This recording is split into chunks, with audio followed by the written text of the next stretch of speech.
Boa noite a todos. Acho que podemos falar em português, certo? Mas toda a gente. Obrigado por terem vindo, antes de mais. Este é o nosso painel de discussão com a participação do Padre João Sarmento, a astróloga Flor Bela Cristóvão e o professor Luís Duarte de Almeida, que é professor de Filosofia na Universidade de Nova. Esta exposição, nosso convite trouxe para jantar, como o título indica, tem muito de superstições, lendas e tem tudo, remete para a astrologia, a questão de, na origem a ideia foi mesmo 12 artistas para 12 planetas e depois acabámos por convidar o 13º elemento, que foi o Lulu, então assumimos o risco do 13. E esta superstição também remete para a Bíblia e todo este, portanto, constelação fez com que eu pensasse neste encontro destas três formas de saber, no fundo, e fiquei com a curiosidade de lhes perguntar um pouco esta relação, talvez não necessariamente a ver com a exposição em si, mas com o processo da criação e como é que para além da importância da obra acabada, como é que esse processo acontece e a importância destas três áreas de conhecimento ao longo desse processo. E pronto, agora deixo a conversa. Obrigado. Obrigada, Sónia. Olá. Bom, estou aqui convidada na qualidade de astróloga, uma vez que é um tema que surgiu para fazer a estrutura da exposição, pelo que tenho entendido, e portanto é desde esta perspectiva, desde este lugar de transmissão do conhecimento daquilo que é a astrologia que eu posso falar. Aqui, mais alto. Ok. Então talvez começar, pegava por aquilo que na conversa anterior a Lulu e o Vasco, na conversa deles, e algo que a Lulu referiu várias vezes ao longo da conversa, que foi o tema da relação, da sua relação com os objetos, naquilo que é o seu processo criativo. E trago isto à astrologia, porque, na verdade, sobre a astrologia pode-se dizer sem fim de coisas o que é a astrologia, mas penso que uma das coisas importantes, ou um dos fundamentos deste conhecimento, é precisamente essa intuição, esse conhecimento intuitivo e também empírico, porque a astrologia, para além da parte simbólica, que obviamente tem, e nesse sentido é talvez bastante próximo da poesia, uma vez que nos servimos a todo tempo da analogia e da metáfora como formas de intuir percepção e como formas de conhecer o mundo, a realidade, e a relação, isto para dizer que a ideia de que o tema da relação é um dos fundamentos básicos da vida. A astrologia ensina-nos isto, que estamos em relação, existimos, a existência está em relação com o todo. E isto podemos observar desde da coisa mais básica e simples, que é a respiração, o inspirar e o expirar, a relação do interior, da subjetividade com o exterior, a objetividade, a relação da Terra com o cosmos, mas numa percepção bastante terrena, quer dizer, e ao contrário, muitas vezes aquilo que se pensa popularmente sobre a astrologia, a sua estrutura assenta fundamentalmente nos ciclos do nosso planeta Terra, não é? É uma visão geocêntrica e estabelece essa relação da Terra com o que a circunda, com o resto do sistema solar.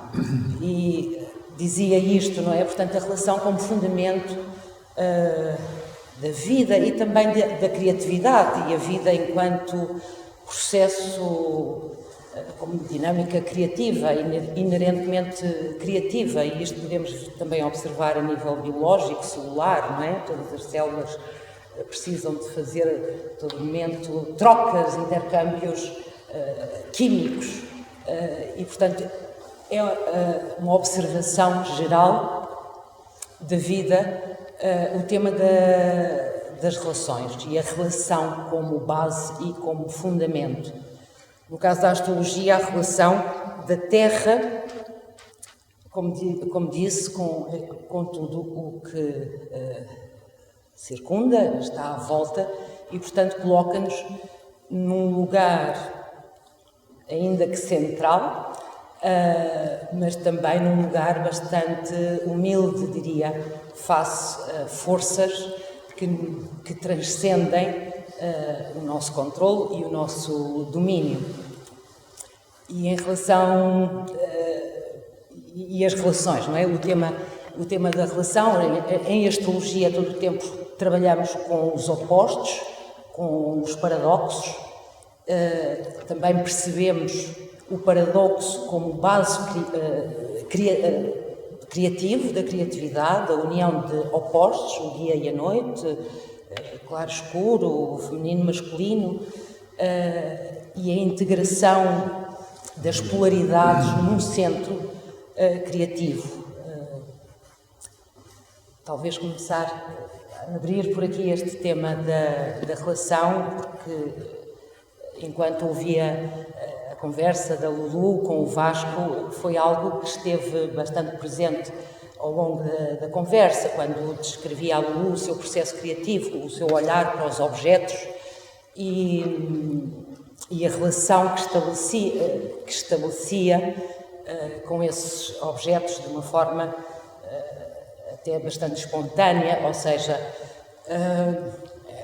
em determinado momento ela dizia que não ocupava, digamos, um lugar ou um trabalho não tanto conceptual, no momento de ordenar ou de intervir com os objetos, mas esse lugar, digamos, de movimento, de fluxo, de espontaneidade, nessa interferência como base criativa. E, portanto, esta relação de integrar polaridades e opostos na perspectiva astrológica é fundamental, é básico, não é? Quando falamos de signos, na verdade, astrologicamente, temos que falar sempre de eixos de opostos, ou seja, se falo de balança, naturalmente tenho de falar de carneiro, porque é o seu oposto complementar. E isto penso que também é interessante no sentido em que a perspectiva astrológica é uma perspectiva holística que parte de uma lógica circular. O círculo como totalidade, algo, penso que bastante universal em todas as culturas. O círculo surge como símbolo de totalidade, e dentro do círculo, ou dentro desta lógica que é circular, todos os opostos estão destinados a encontrarem-se, ou seja, a formar relação. À diferença daquilo que é a lógica linear, em que um ponto se afasta do outro ponto e, portanto, se afasta. Dentro desta lógica, o ponto B que se afasta do ponto A dentro de um círculo, este afastamento significa proximidade inevitável, não é? Portanto, Mesma coisa dizer que se vou sempre pelo oeste, em algum momento vou aparecer pelo oeste. E penso que isto talvez são características ou qualidades do conhecimento, desta forma de conhecer o mundo, que é a astrologia, que na verdade reúne e integra a capacidade lógica e analítica, por um lado, com a capacidade intuitiva de conhecimento, não é? Portanto, na verdade, ela também em si une estas diferentes formas que eventualmente podem, à partida, ser divergentes de conhecimento. Há uma síntese necessária para o entendimento e a abordagem astrológica daquilo que é a vida e a vida que naturalmente é criatividade também, não é? Esta ideia de que todo o ser humano é um artista no sentido de que é um criador, ou seja, artista num sentido que transcende o cânon da criação artística e como tal é um processo em contínuo desenvolvimento, como tal é um processo dinâmico e como tal coloca o homem, a mulher, o ser humano num centro sagrado, porque obviamente é também uma visão encantada da realidade, do mundo, que coloca no centro com uma qualidade criativa e por isso mesmo divina. Divina no sentido, o poder de criar, o poder de interferir, não é? Como antes a Lulu falava. Penso que todos os artistas, ou todas as nossas criações, quaisquer que sejam, acaba por ser uma interferência na realidade.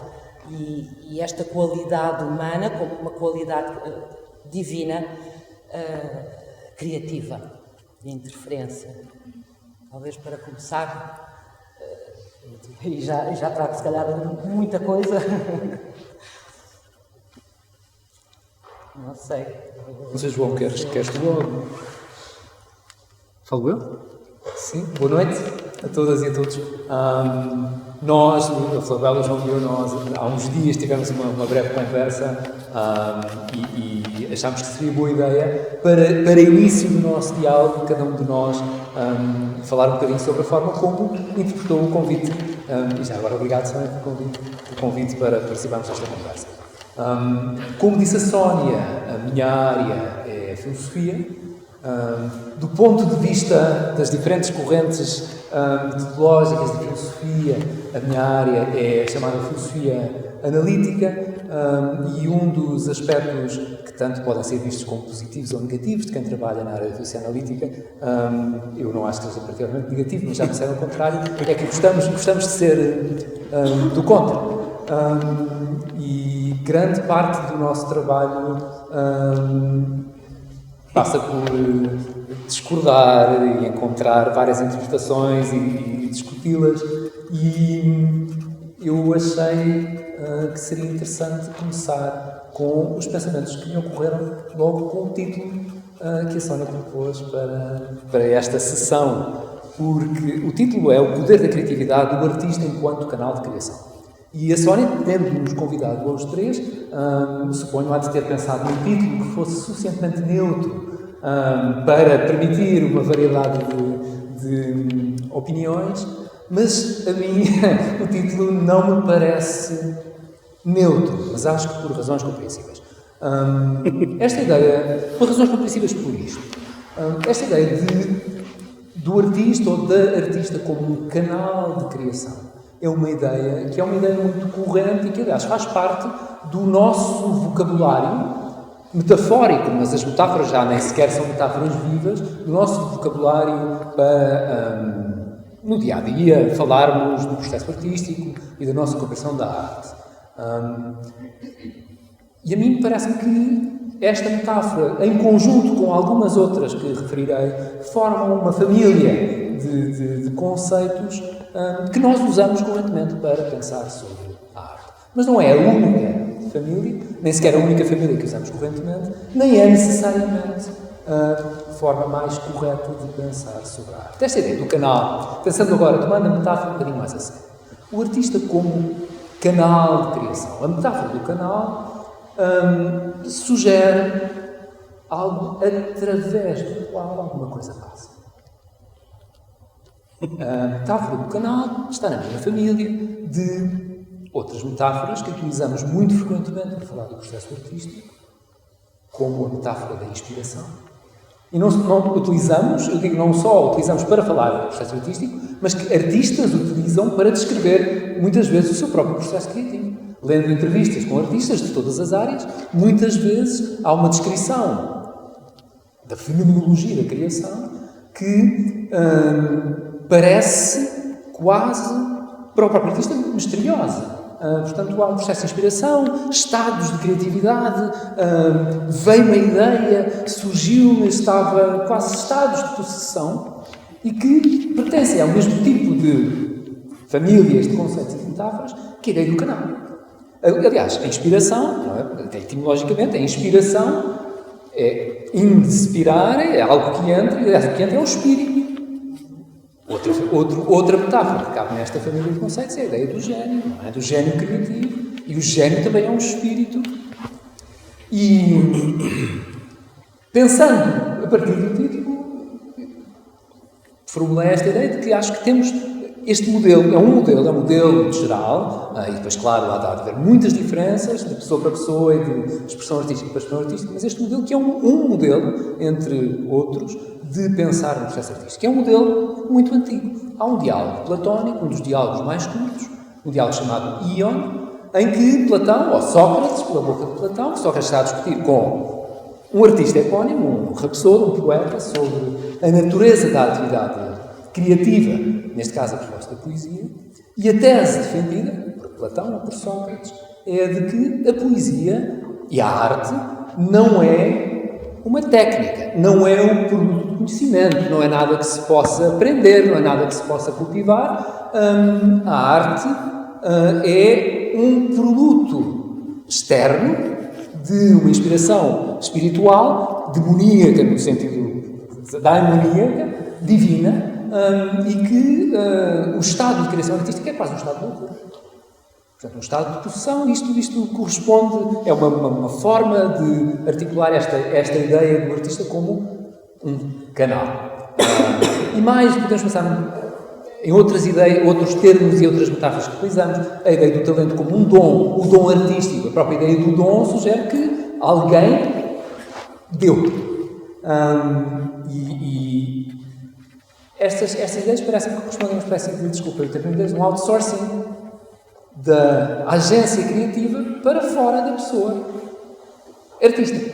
Porque se quem é artista é um canal de criação, quem criou não é a pessoa artista, é quem ou o que estiver na origem deste fluxo que passa através do canal. Claro que o canal pode transformar aquilo que passa através do canal, como na respiração no sentido literal, não é? O ar entra e sai. Nós somos um canal para o ar, mas o ar sai quimicamente transformado, sai aquecido, mas não foi produzido pelo corpo, que é só um canal de circulação, apesar de poder causar alterações. Este modelo, e estas considerações são considerações, são pensamentos superficiais, mas a partir desta linguagem que nós utilizamos para falar da arte, este modelo não é necessariamente um bom modelo. Porque, como todos os modelos, como todas as formas parciais de pensar sobre seja o que for, tem custos.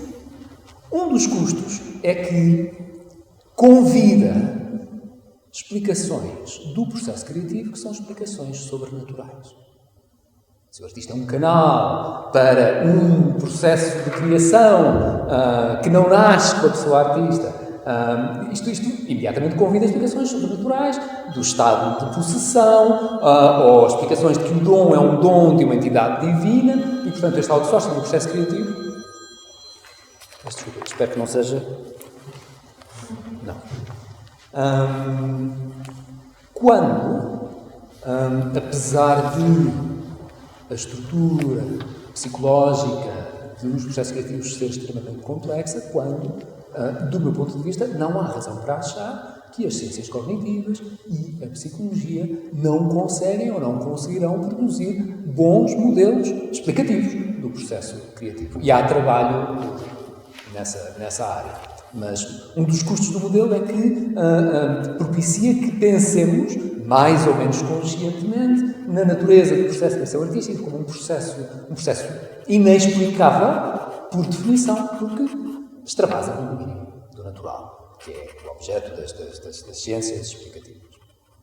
Outro custo, parece-me, e novamente estes custos podem ser mais ou menos conscientemente assumidos, é que parte deste modelo, que é um modelo ideal, mas parte deste modelo é uma ideia de desresponsabilização das pessoas a que chamamos artistas. Porque são só um canal, aquilo que passa nos estados, aquilo que lhes acontece, não é responsabilidade sua. E isto não me parecem consequências obviamente ou manifestamente positivas desta forma de pensar sobre as coisas. Mas não é o único modelo que temos para pensar sobre a criatividade artística. E também, novamente, ao nível da linguagem corrente e das metáforas que utilizamos e até da forma como, novamente, as pessoas artistas, que por um lado podem descrever o seu próprio processo criativo desta forma quase mística, mas uma vez terminado o processo criativo, uma vez criada a obra, a reação da artista ou do artista para com a obra já não é a que corresponde ao próprio modelo. Porque se fosse, a reação seria: isto saiu e cá está. Não fui eu que fiz. Eu fui um canal. A reação é uma reação de reivindicação da autoria. Isto é uma verdade que eu fiz. E é uma reivindicação de autoria, é uma reivindicação de agência e é uma expectativa de que o juízo sobre a obra se reflita também no juízo sobre quem a fez. Os juízos positivos sobre a obra, que se traduzam em elogios, que tipicamente as pessoas artistas consideram como, e parece-me que bem, como merecidos, os juízos negativos traduzem-se em críticas sobre a pessoa. E os elogios e as críticas tomam como objeto pessoas, agentes, responsáveis, porque não faz sentido nem elogiar nem criticar ninguém por coisas pelas quais não é responsável. E este modelo é um modelo muito diferente da criatividade artística. E, na verdade, é um modelo que é igualmente antigo, e como em muitas coisas na filosofia, temos o modelo platónico e temos o modelo oposto ao modelo aristotélico. E a visão aristotélica, que é uma visão igualmente redutora, a visão do processo criativo é uma visão oposta à visão platónica. A visão aristotélica é o processo criativo, na verdade, é um processo técnico de produção. Técnico significa que há um conjunto de técnicas que podem ser aprendidas e que podem ser aprimoradas e que qualquer pessoa pode adotar para produzir.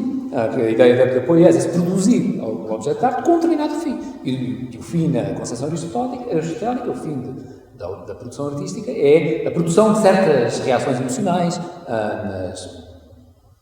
na audiência. Mas esta visão do processo criativo é uma visão em que a pessoa artista é plenamente agente, plenamente autora, plenamente responsável daquilo que produz. Portanto, temos dois modelos. E é verdade que, num sentido muito amplo da noção de criatividade, nós podemos dizer, como dizia a Flor Bela há pouco, eu tomei nota, que a vida é criatividade também e que todo o ser humano é criativo num sentido muito amplo. Mas, na verdade, se pensarmos da forma como nós utilizamos no sentido estrito, mais literal, a linguagem da criatividade, o termo substantivo criatividade e os termos cognatos, o adjetivo criativo, nós não qualificamos um objeto como criativo, a menos que pensemos que foi um objeto criado por alguém. Não basta a beleza estética. Não é? Há muitas coisas que são bonitas e que fonte de prazer estético, mas nós não diríamos, olhando para um bonito pôr do sol, que é criativo. A menos que tomássemos o pôr do sol como produto da criação de alguém, de alguma entidade. E podemos até, por engano, considerar que um certo objeto foi produto de uma atividade criativa intencional de alguém dizer que é criativo, e se descobrimos que, na verdade, foi produto de um acaso, não é? Já não achamos que a aplicação do adjetivo criativo seja apropriada. Criativo é um elogio. E como elogio, pressupõe que por trás do objeto elogiado está um ato de uma pessoa com agência, com algum grau de intenção ou de intencionalidade e que é responsável pelo que faz. Portanto, temos estes dois modelos, ambos são redutores, ambos estão naturalmente presentes na nossa forma de pensar e de falar no dia-a-dia sobre a arte, mas, e claro, ambos podiam ser muito mais densificados do que, não só do que eu fiz agora, é do que eu fiz nesta semana, porque a Sónia convidou-me para estar aqui há uma semana e não tive tempo para pensar muito mais, mas, tendo dois modelos, uma pergunta que se coloca é se um dos dois modelos nos parece melhor ou pior, preferível em relação ao outro. E aqui, a minha tendência, a mais uma tendência, vai para o segundo modelo. Eu sinto mais apetência para uma ideia da produção artística como ato humano e o artista não como canal de criação, mas como criador. O que não quer dizer que o processo criativo seja completamente transparente e dominado, mas também há muitas coisas na vida de toda a gente, artistas e não artistas, que não são transparentes e cuja explicação e cuja ocorrência não é transparente imediatamente, até do ponto de vista psicológico, para as pessoas a quem essas coisas acontecem, o que não quer dizer que não sejam coisas que possam ter uma explicação psicológica e científica clara. E prefiro porque torna mais fácil colocar, a propósito da criação artística, questões de moral. Porque sempre que temos pessoas que são agentes e que são responsáveis pelas suas ações e pelos produtos das suas ações, colocam-se questões, que são questões de moral, sobre como agir. E no campo da produção artística há um conjunto de questões morais, que eu acho que são questões, primeiro, são questões que têm sentido. Segundo, são questões interessantes. E terceiro, são questões importantes e que é mais fácil colocar e discutir, centrando-nos no modelo da criação artística como ato de criação responsável humano, do que no modelo de criação artística como ato que não se sabe bem de onde vem, nem porquê, nem como, e que se apodera de um corpo receptivo como um mero canal. E só 2 ou 3 destas questões, e já me calo, porque acho que até já falei mais do que os poucos minutos que tínhamos planeado. Não estou a pensar principalmente em questões que dizem respeito à forma como o produto artístico, uma vez terminado, vai ser recebido pelas pessoas que possam vir a ser expostas ao produto artístico. Embora isso seja uma questão também. Porque as consequências emocionais, consequências psicológicas, consequências políticas noutras pessoas do conteúdo e da percepção de determinado objeto artístico são uma questão moral que é da responsabilidade de quem produziu. Mas estou a pensar principalmente na questão moral que diz respeito à forma como quem tem predisposição, capacidade para produzir obras de arte, pode perguntar-se, que é a questão de saber sobre qual é a melhor forma de exercitar ou de concretizar essas capacidades. Uma das palavras no título que a Sónia propôs é poder, o poder da criatividade. E a palavra poder, em português e em outras línguas, tem vários sentidos. Um sentido é um sentido puramente físico, mas há uma dimensão política também no processo de criação artística. Porque, a menos que aceitemos, sem mais, e criticamente, a ideia da possessão espiritual, em que nada está no domínio de quem produz os objetos artísticos, uma questão que qualquer artista pode colocar-se passa pela escolha, em função daquilo que se antecipa, que vão ser as reações ao tipo de obra artística que se vai produzir, a escolha das direções pelas quais canalizar os esforços artísticos, a escolha de certos temas, a escolha de certos impactos que, pelo menos, se deseja produzir ao nível social e político. Porque, para além das considerações, que são considerações importantes, puramente estéticas, de valor estético, a arte, tendo em conta a forma como comunica com as pessoas, a arte pode ser conservadora ou pode ser disruptiva, pode ser pacificadora ou pode ser violenta, pode ter efeitos de persuasão não racional, emocional e que propiciem mais ou menos certo tipo de ações. Parece um conjunto significativo de grandes problemas sociais e políticos nas sociedades modernas, incluindo em Portugal, e alguém com o poder e a capacidade que, apesar de tudo, é rara, de, através da arte, conseguir interferir na esfera pública. Acho que tem razão moral para também considerar quais são as formas mais, politicamente e coletivamente úteis de exercer essas capacidades.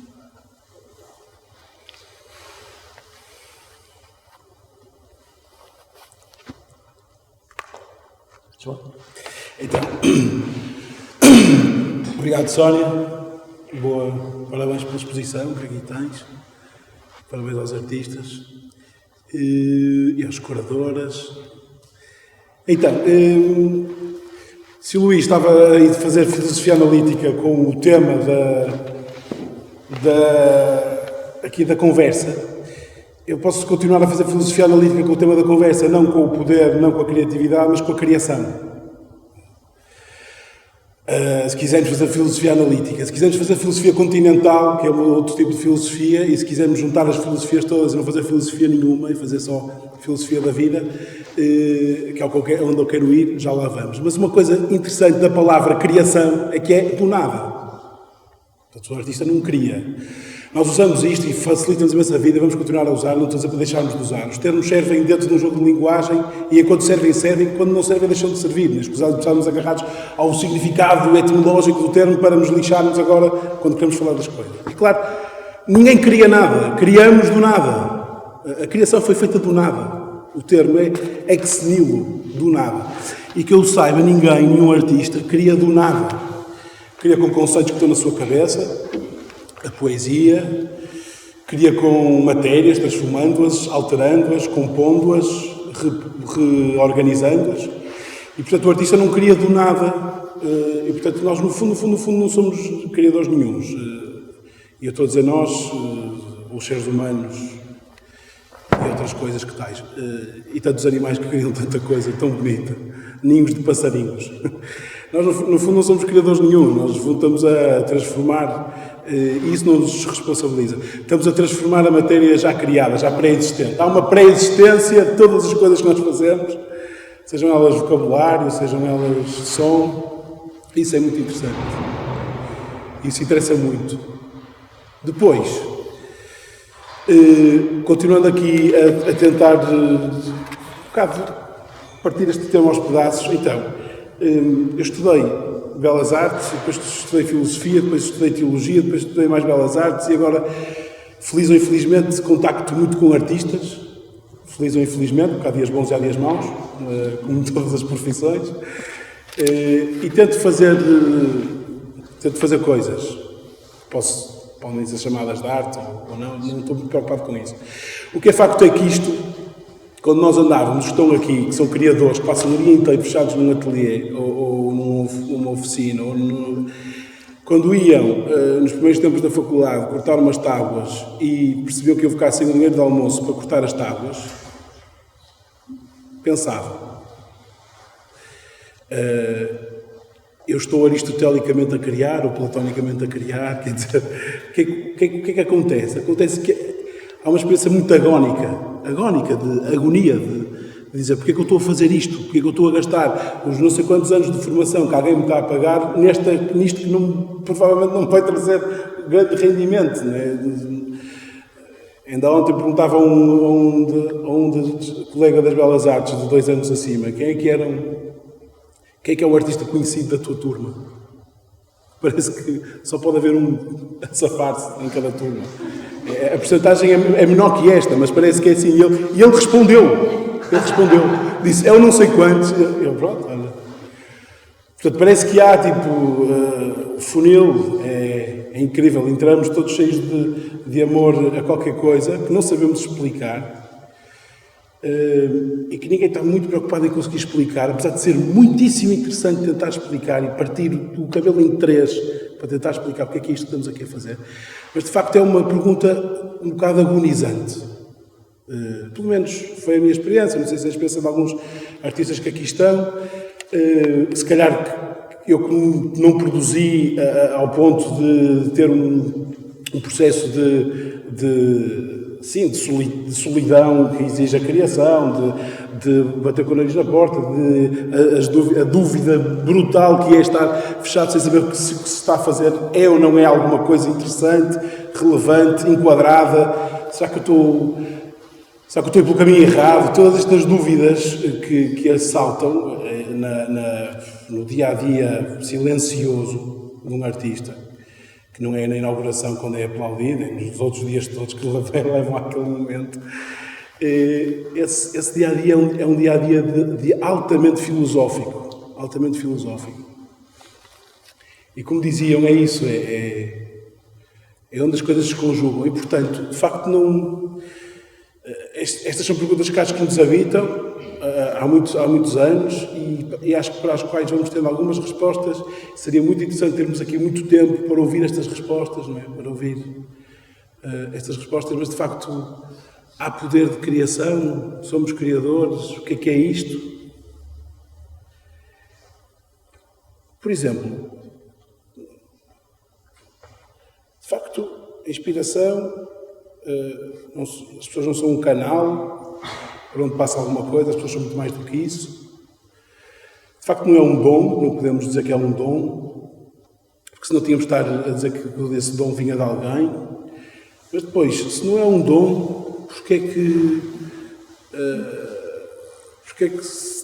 durante tantos séculos morreram à fome para se dedicar a isto? Então, eles tinham aquele dom, então não lhes vamos chamar dom, vamos chamar, eles tinham aquela coisa, eles tinham aquela coisidade de fazer coisas, e desciam à mais profunda dos buracos, onde não havia oxigênio, como em grutas, que cada vez se descobre que aquilo era uma obsessão de chegar a qualquer centro da Terra, de pintar não sei o quê, cheio de pavios, que tinham que acender 2 em 2 minutos as velas, porque não havia oxigênio quase, para manter a vela acesa, para desenharem uma coluna, num estalactite, desenharem não sei o quê. Porquê? E porquê que tanta gente passou fome e passa fome para comprar gesso, sei lá, o que for? Porquê? Isto é muito estranho. E, portanto, há aqui uma aproximação da loucura, da marginalidade, da total, sei lá, sintonia com tudo, porque não faz sentido, não é produtivo, às vezes, muitas vezes é, outras vezes quando é demais também já fica mal, é tão produtivo que então já não é, aquilo já não é dom nenhum, aquilo é comércio, é capitalismo, é o que quisermos. Portanto, andar neste limbo é andar a jogar em coisas muito estranhas e, portanto, de facto, não sei de onde é que as coisas vêm. E quando estudei filosofia, como já tinha andado nas Belas Artes, sempre que ia aos autores, tentava ir ler o que é que eles tinham dito sobre estética, o que é que eles tinham dito sobre criação artística, e normalmente o que acontecia aos filósofos é falarem fantasticamente, é serem incríveis na construção dos argumentos, mas não se deixaram ficar. E adorava que me dissesses, não é verdade, este aqui fez isso e eu ia gostar imenso. Por isso é que eu gosto mais de ler artistas. Não se deixe de ler artistas que foram filósofos ou artistas que fizeram filosofia. Eles não se deixaram, eles não deixaram que um pedaço de barro secasse à frente deles durante 10 dias e verem o pedaço de barro a secar e dizerem assim: eu não sei o que é que está a acontecer aqui, isto é extraordinário. Isto é extraordinário, estava assim, depois agora nasceu uma planta aqui no meio e esta planta já morreu e já ficou aqui uma mancha e portanto, sim, de onde é que aquilo vem? A inspiração. Quer dizer, é a total loucura de funcionarmos tantas vezes, ou sobretudo, diante do que não conhecemos. Funcionamos muito mais diante dos mistérios profundos que nos habitam e dos segredos desta cena que andamos para aqui todos a fazer, não sei bem para onde nem porquê, do que propriamente nas certezas. Não é? E há aqui um espanto, que a filosofia, por exemplo, de Merleau-Ponty ajuda mais do que se calhar outras, mas eu percebo que é um chato que parece estar a fazer poesia, não está a fazer filosofia, e eu percebo, e é cansativo. Não é? Pá, fala de coisas concretas. Não digas que os teus olhos estão a percorrer o fundo da piscina como o dedo, então eu estou a sentir a pastilha através do reflexo da luz. E o filósofo, quando começa a dizer isto, já está muito fora da academia e sei lá, não sei. Mas de facto há muita coisa que acontece entre Platão e Aristóteles, e foi mesmo bom trazeres isso. Há muita coisa que acontece na ideia da catarse, não é? Que é impressionante. Há muita coisa que acontece na técnica, a técnica como tal. A técnica como tal. A madeira de macieira não cheira como a madeira de limoeiro, não cheira. E o que é que és que eu te diga? O que é aquilo? O que é que me deu aquilo? De onde é que aquilo veio? Aquilo fala por si, aquilo transmite coisas, aquilo surpreende-te. E, portanto, de onde é que vem o poder? Estou contigo, não concordo nada com o poder. Aqui a palavra poder, ou melhor, não estou contigo, tu concordas com a palavra poder. Eu discordo da palavra poder. Acho que o artista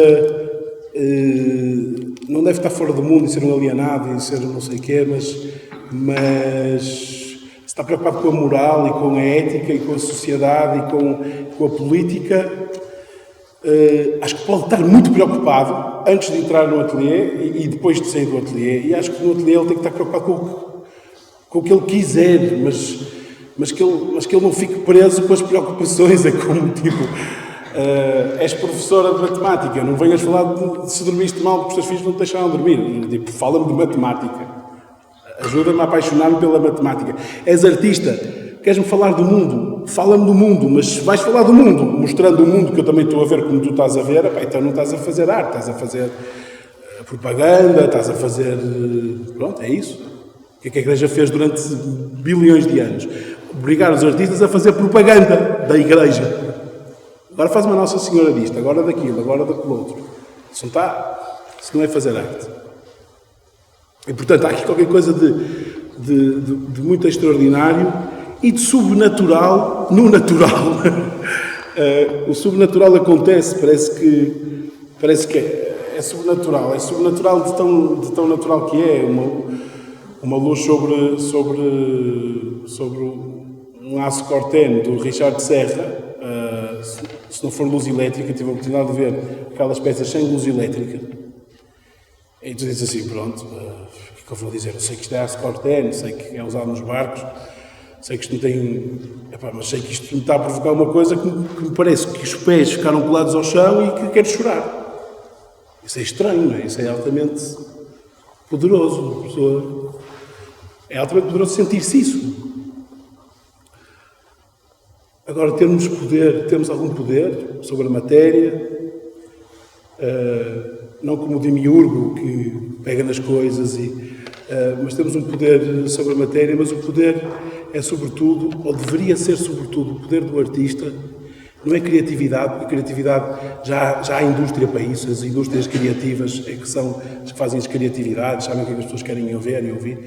O artista não tem que ser criativo, acho O artista tem que ter o poder sobre si próprio e o que é que está a ouvir cá dentro. E ouvir cá dentro não é porque haja uma voz vinda de fora, é porque há bilhões de vozes vindas de fora que se misturam com as 300 mil que estão cá dentro e tudo te ocupa, sei lá, que entranhas, e tu tens que saber o que é que vais decidir e peneirar. Basicamente, este problema da inspiração foi incrível durante toda a história da Igreja, e o Caravaggio fez um quadro uma vez em que metia o Mateus, que escreveu um Evangelho, Palavra de Deus, ele escreveu e meteu o Mateus a escrever.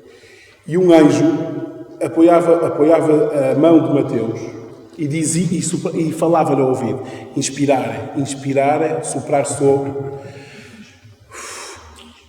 E quando chegou o quadro, os padres que o tinham encomendado, como raramente acontece, eram inteligentes. Há padres muito inteligentes, há outros que são prémios pessoa. Aqueles, por acaso, encomendaram uma coisa, mas sabiam o que é que estavam a pedir. Disseram: olha, Caravaggio,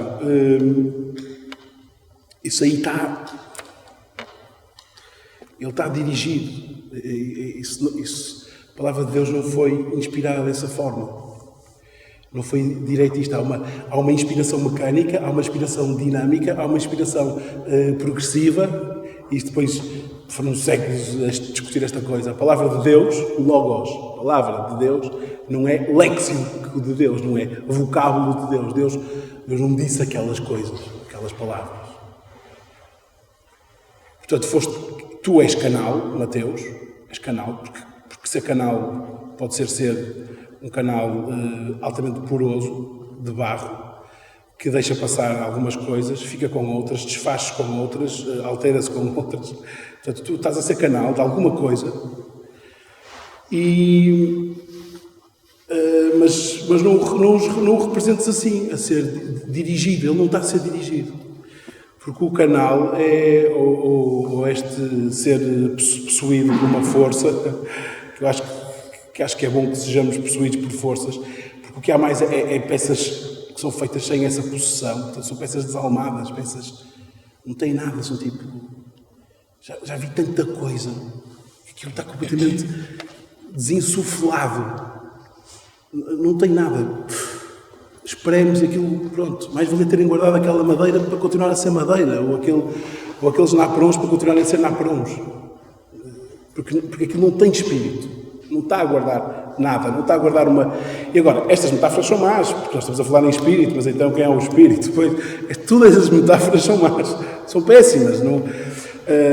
podemos inventar outras, se calhar, mas porque são más. E é muito difícil usá-las, não podemos falar em inspiração divina, porque isso obrigaria-nos a acreditar em alguma coisa que é divino, para além de nós. Sei lá, mas... inspiração através de álcool, de drogas, de não dormir, como os surrealistas, também acontecia, não é? Portanto, há aqui qualquer coisa que não se explica, que é um estado, e que, curiosamente, na Sagrada Escritura, por exemplo, aqueles artistas que escreviam aquelas coisas não estavam a ser conduzidos, não estavam a ser possuídos, mas estavam... É muito difícil de descrever em que é que estavam. Mas estavam entre essas coisas todas. E é engraçado que isso tem dado muitos problemas. Vocês nunca devem ter ouvido falar disto, é normal, porque são problemas tipo... Também nunca ouvimos falar dos problemas da física quântica e entre eles. Agora devem estar a discutir coisas, mas entre os teólogos que discutiam estas coisas tem dado muitos problemas. Não podes falar assim da inspiração, senão essa pessoa foi usada por Deus. Como, por exemplo, acreditam mais ou menos, com todos os parentes aqui nisto, os muçulmanos. Não é?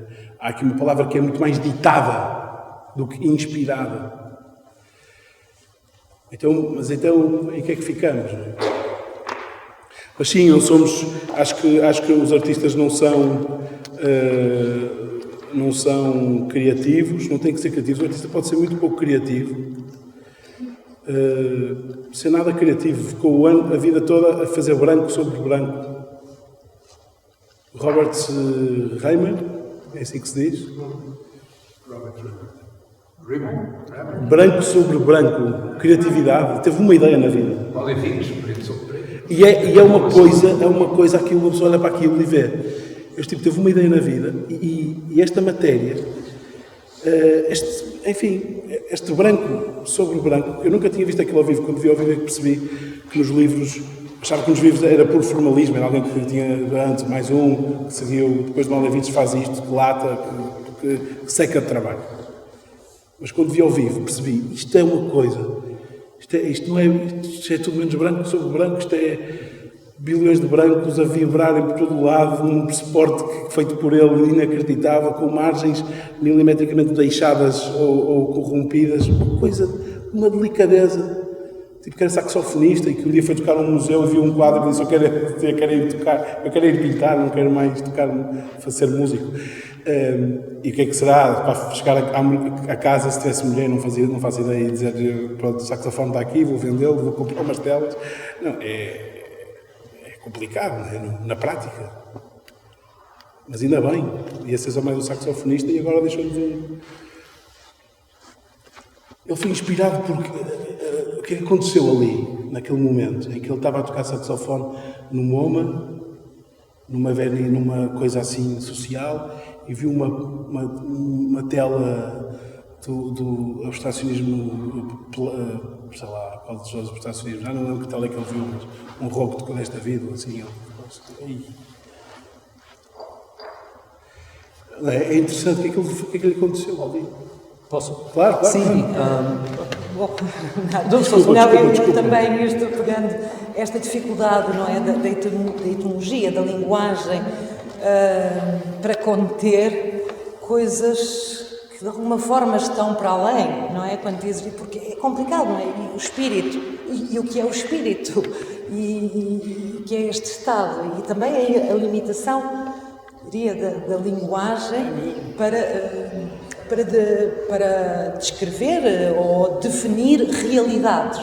Porque de alguma forma são realidades que penso que para todos nós podem ser muito mais facilmente perceptíveis desde a vivência, desde a experiência, do que a definição, a operacionalização de conceitos. Mas é ótimo falar sobre elas, tentar falar sobre sim, claro, com certeza, porque é com a linguagem que nos entendemos.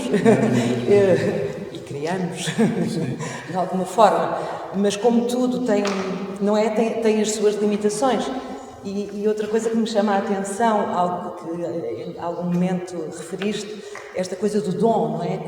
Como falar disto do dom? Eu para mim remeto, na minha experiência e na minha prática como astróloga, certas dificuldades que eu creio que nos habitam a todos nós, enquanto também resultado de cânones culturais que nos habitam, que é o tema do condicionamento, ou seja, o dom, um talento, como um a priori, não é? Portanto, lá está, algo que foi dado, e isto penso que é uma grande dificuldade na nossa mentalidade moderna, por assim dizer, a aceitação, lá está, de algo que nos supera, que não transcende no sentido de superar, não é? Porque também pode ser imanente. Mas, sim, ou seja, isto agora no âmbito da astrologia, da carta astral, não é? E toda esta ideia de condicionamento, ou destino, que não é bem assim, obviamente, que é realmente algo difícil para nós, modernos, percebermos isto.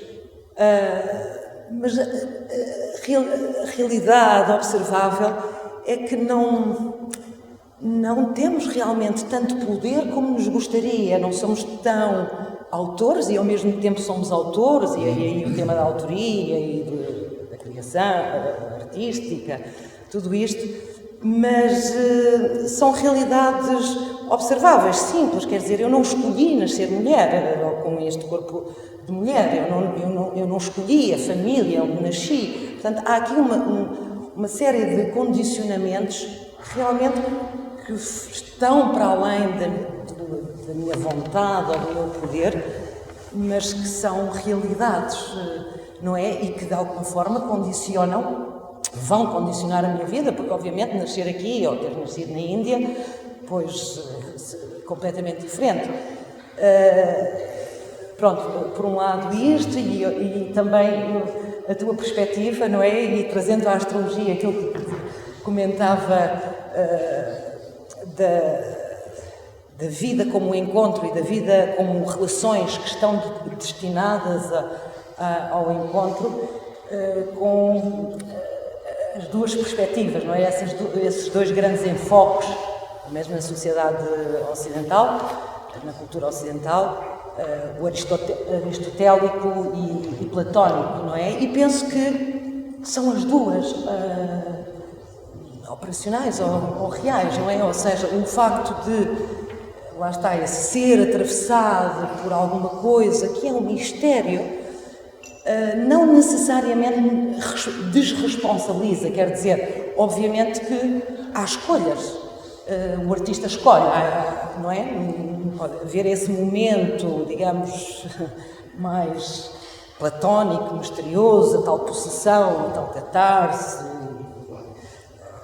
esse mistério, mas também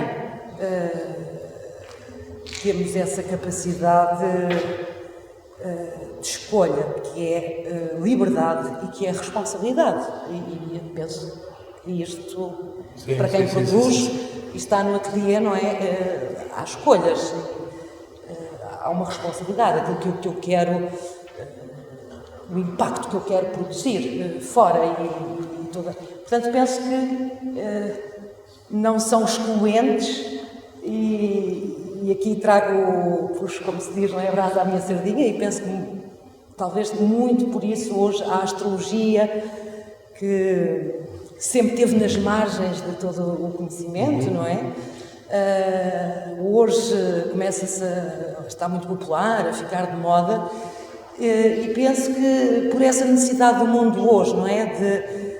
Dos antagonismos, da separação, desta tal lógica linear, que se é A não pode ser B, e esta urgência de reencantamento do mundo, e com isto da relação com o mistério, não é?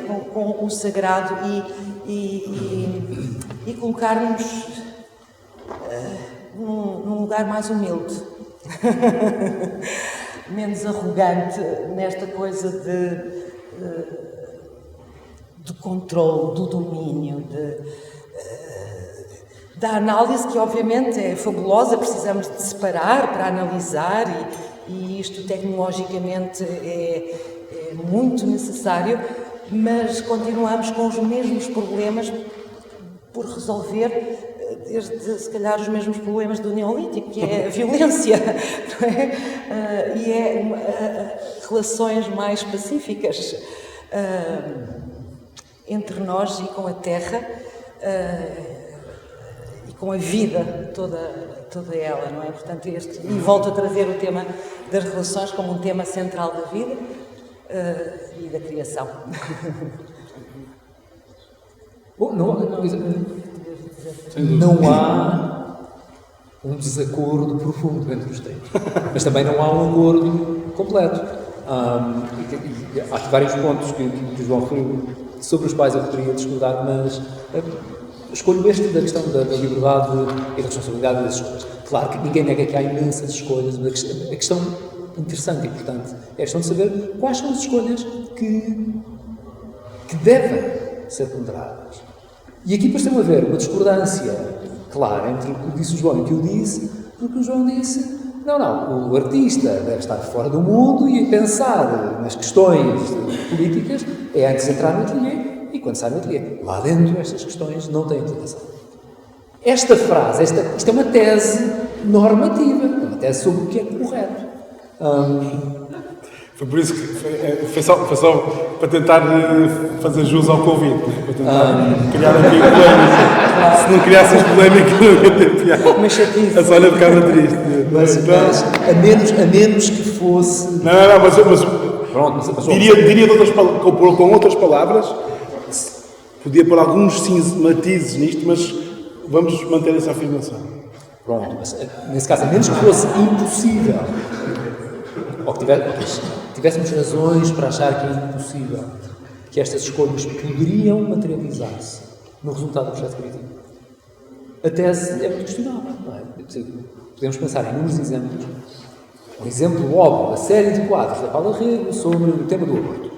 Sim. E que tem claramente, não é só que tem um conteúdo político, a realização daquela série tem uma intenção política, de intervenção política. E transmitir uma certa mensagem, de certa forma, com um certo impacto. Sim. E, do meu ponto de vista, eu tive a oportunidade de ver os quadros em Edimburgo, houve uma grande retrospectiva da Paula Rego. Isto acresce, não diminui, acresce o valor artístico.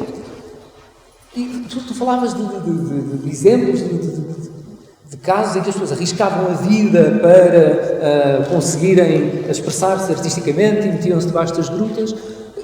E dizias isto que parecia muito estranho, e não me parece nada estranho. E estes exemplos aqui eram um risco possível porque não se conhece a gruta e pode desmoronar, mas temos exemplos recentes e temos exemplos do século XX em que claramente as pessoas arriscavam a vida por decidir pôr os seus talentos artísticos ao serviço de causas políticas contra...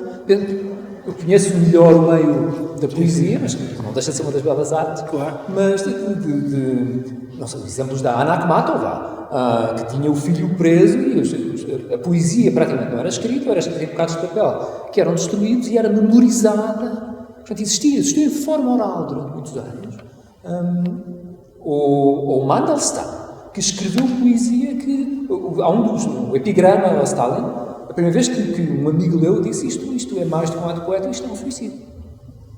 E parte do objetivo dele era que, de facto, o epigrama chegasse como chegou aos ouvidos do Stalin. E sabia que estava a correr, mas decidiu pôr, em alguns casos, há documentação diarística, em que o próprio artista sente um conflito entre o que poderia achar que era uma vocação mais natural para fazer a poesia lírica inconsequente e a obrigação de canalizar os talentos. Dado, não estou a dizer que isto tem de ser sempre assim, nem que tem de ser só assim. Sim. Mas eu acho que é uma questão importante, pode ser mais ou menos importante, consoante. Portanto, discordo completamente da ideia de que à porta do ateliê estas questões ficam e devem ficar. Não vejo porquê. Posso dizer uma coisa sobre isso? Sim, eu se calhar posso não só começar pela segunda pergunta, mas também, eu acho que a pergunta é interessantíssima, acho que depois também alargá-la, a resposta genérica à pergunta genérica varia muito consoante os tipos de arte e obra de arte. Mas no caso específico desta série de Paula Rego, eu interrompo a frase para dizer uma coisa preliminar. Há um conjunto muito importante, isto para toda a gente, há um conjunto muito importante de experiências que nos é impossível compreender verdadeiramente a menos que as tenhamos tido. Não são epistemicamente acessíveis, podemos ter uma compreensão conceptual, podemos ler as descrições, podemos ter uma impressão relativamente aproximada do que é ter experiência, mas se não a tivermos, não conhecemos, não temos um conhecimento profundo, eu não posso nunca vir a ter conhecimento pleno do que seja dar à luz, por exemplo. Parte da minha reação a esta série da Paula Rego foi, pelo menos a impressão que eu tive, foi ter um bocadinho mais de conhecimento do que é a realidade de mulheres que, sobretudo em circunstâncias em que o aborto é proibido por lei, tiveram de recorrer a condições clandestinas ao aborto. Em ponto de vista da informação, isto não era novo. Eu sei que isto acontece. Conheço os problemas jurídicos, conheço a descrição sociológica, mas ver aquelas representações, aquelas mulheres naquelas posturas, com as faces, que são faces que combinam um conjunto de emoções variadíssimo, mas uma das quais é de domínio de si e de desafio, aumentou a minha compreensão emocional. Não há de ser completa, mas isso foi uma das reações que tive. Mas também, lembro-me de ter, há pouco falava-se de Mayakovsky, de Black and White, eu recordo-me, isto há uns 10 anos, houve na Tate Modern em Londres, houve uma grande retrospectiva do Rothko e eu conhecia, sobretudo, os quadros policromáticos do Rothko, mas tinham uma pequena seção dos quadros que parecem ser completamente negros do Rothko. Eu lembro de ter estado sentado meia hora à frente desses quadros e tive a mesma percepção, que primeiro aquilo parece negro de alto a baixo, mas que na verdade é muito mais complexo, e aí a minha reação foi uma reação corporal e emocional, de me comover, que não teve associações morais ou políticas, mas como eu disse na minha primeira intervenção, eu não estou a negar que a arte tenha este aspecto e que a fruição e o valor estético, com tudo o que isso acarreta, que seja menor. O que estou a dizer é que não é o único valor a ser em conta. Mas o que eu digo é, a partir do momento em que um artista quer transmitir uma fala dele, que tu viste, qual é que é o veículo que une o observador ao artista? O que é que, sem ser o espírito, o que é que para ti, no fundo, materializa essa proposta? Sim, mas eu diria que isto da percepção, não é? Como? Sim, isto é uma instância muito mais complexa de comunicação entre pessoas, não é? Assim como está a fazer uma pergunta, eu estou a ouvi-la, o que é que liga quem faz a pergunta a quem ouve? Isto é uma instância de comunicação. Temos códigos, temos convenções, há lugar a mal-entendidos, há lugar a interpretações. A professora Paula Rego, eu recordo de ver também um documentário em que a jornalista estava a falar de um quadro em que havia vários objetos e a jornalista atribuía carga simbólica a tudo que aparecia no quadro. E, portanto, não sei, em cima de uma mesa estava não sei que objeto, imaginemos, estava um copo, e a jornalista tinha a sua teoria sobre por que razão é que era aquele copo, aquele bico. E, portanto, pergunta à Paula Rego, dizendo, mas tem aqui este copo, isto, eu acho que pode significar isto ou aquilo, o que é que significa? E a Paula Rego diz, não, isto só é que estava uma coisa por cima da mesa e não era o copo. Portanto, isto é um exemplo do mal-entendido, não é? Mas que é um produto também das convenções de apreciação da arte, porque quem vê pensa, está ali o copo, há de haver uma razão artística para estar ali no copo, sim, na verdade, foi uma casualidade. Se fosse uma tesoura, tinha sido uma tesoura, porque era preciso alguma coisa para compor. Mas isto parece só, isto é comunicação entre pessoas. De um certo tipo, mas é comunicação entre pessoas. Pois, quer dizer, quando eu ia buscar, usei aqui Péricles para também a coisa também ficar mais acesa, mas acredito em tudo o que disse e muito mais do que não disse. Mas quando digo que há peças que não têm espírito ou alma, para dizer isto de alguma forma, estão inanimadas, ou seja, que não têm ânimo, que não estão de pé, não têm nada.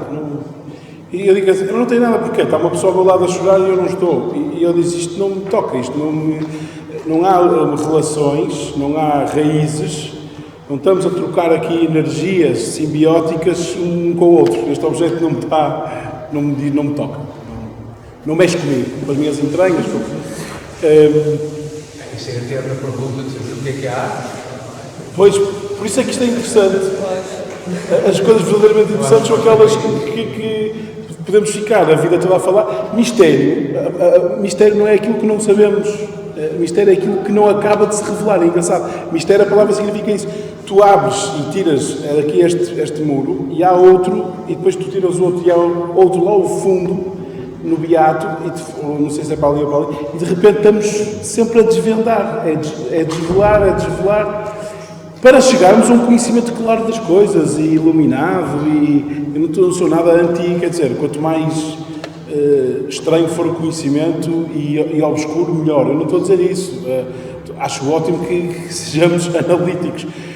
Grande parte dos problemas de hoje em dia é as pessoas não terem estudado profundamente filosofia e não saberem. Eu não estou a dizer que tenham estudado profundamente filosofia, mas se houvesse filosofia clínica, tipo pessoas como o Luís a receber gente e a ajudá-las a estruturar o pensamento e a clarificar conceitos, tínhamos muitos problemas altamente resolvidos. Porque é incrível, é a ferramenta. Agora, quando eu dizia que o artista ao entrar na porta do ateliê deixa os problemas lá fora, era para contrariar uma certa tendência da propaganda, de ficarmos agarrados à propaganda, de estarmos a ter que fazer coisas que estejam ligadas a alguma temática atual. A arte não tem que viver da atualidade. A arte, o que é ser atual em arte? Né? Em arte é muito complicado ser atual. Em poesia, o que é ser atual? lemos o Horácio e lemos, né, ou lemos um poeta que acabou de escrever uma coisa ontem e dizemos: eu sou contemporâneo deste, eu sou mais contemporâneo da Hildegard von Bingen do que do Herbert Welder. Eu acho que eles os dois foram amigos de escola, andaram juntos, chegaram a coisas muito parecidas. Portanto, há aqui qualquer coisa. Era só para contrariar um bocadinho esta tendência de perigosa de estarmos ao serviço criativo. Claro, mas a minha sugestão não era essa. Agora, posso dizer uma coisa que, de facto, quando um balde azul é usado para um aborto, isso aumenta em nós uma realidade, aumenta alguma coisa afetiva, o mundo afetivo expande-se quando vemos aquilo, de facto. Porquê? Porque um balde azul é usado para limpar coisas e está ali a ser usado para aquele gesto, e aquele gesto,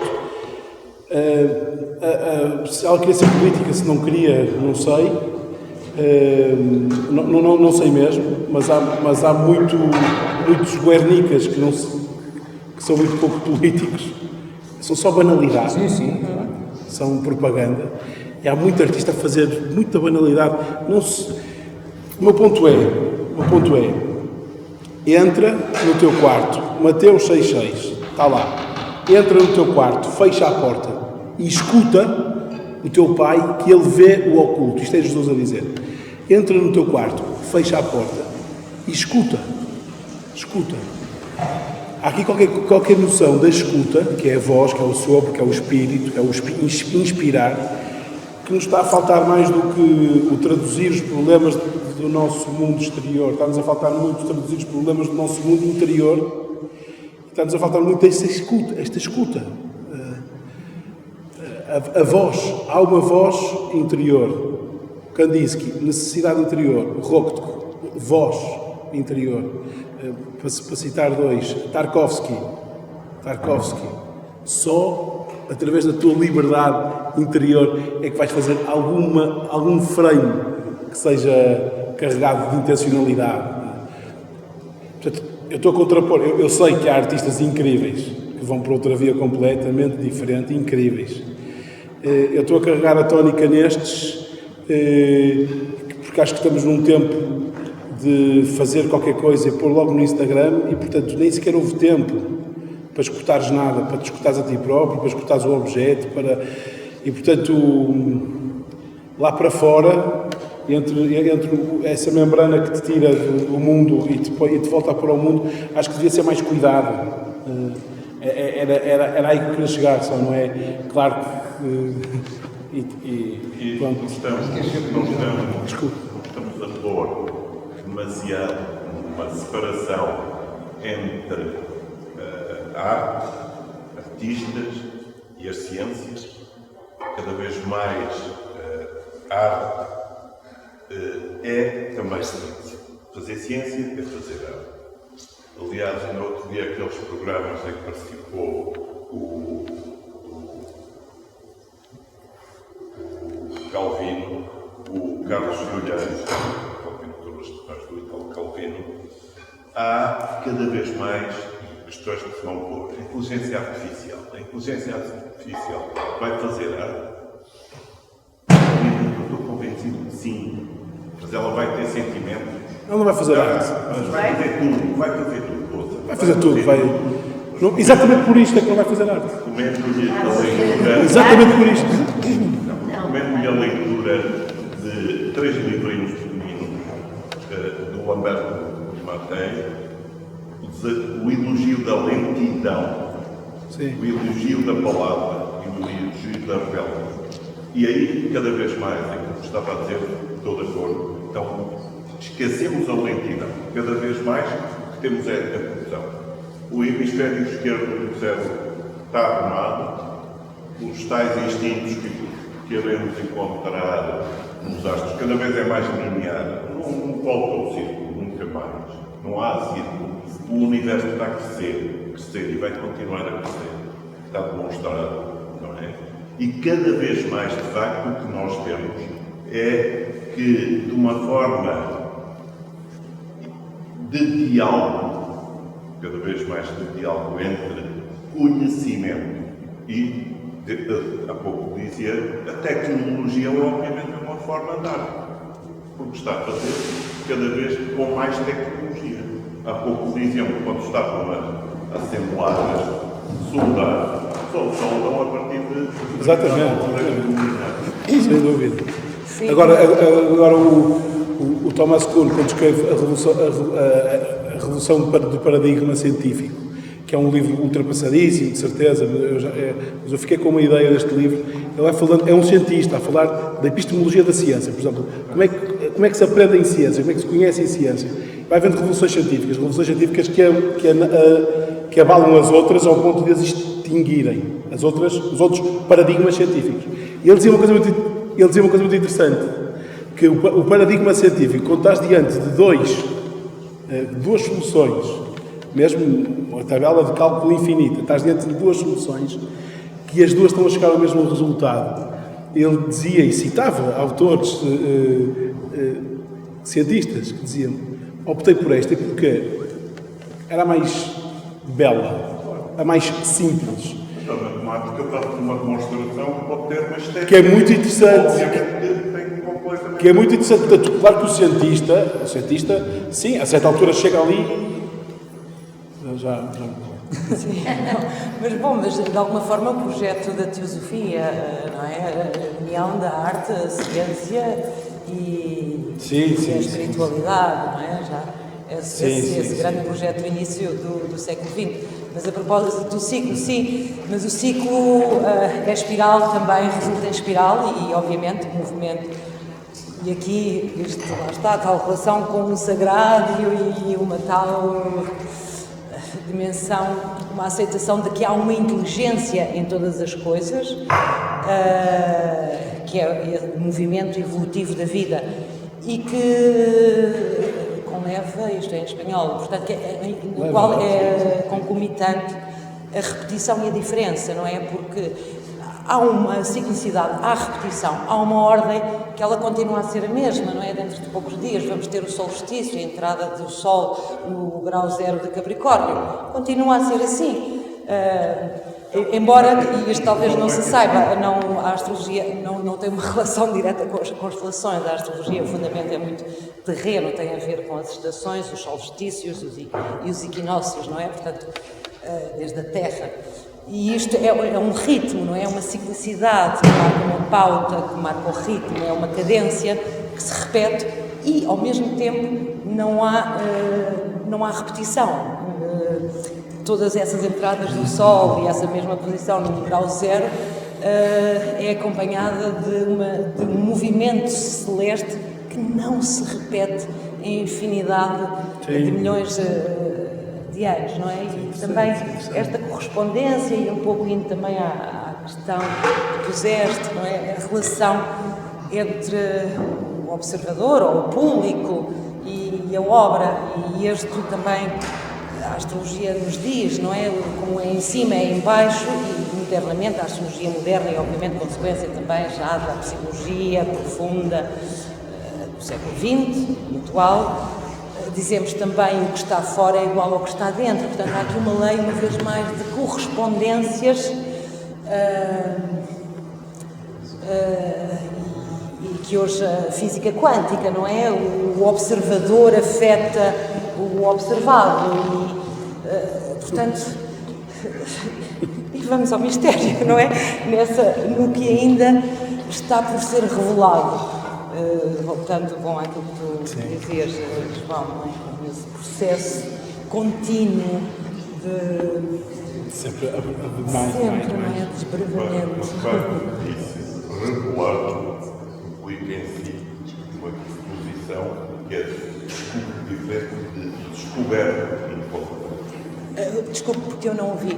Estou a dizer que revelado já define por si uma posição diferente daquilo que dizer assim.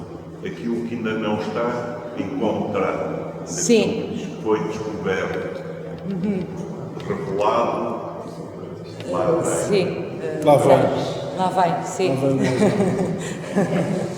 Lá vai o Platão. Chegamos no nosso tempo. Sim. acho que está... Muito obrigado.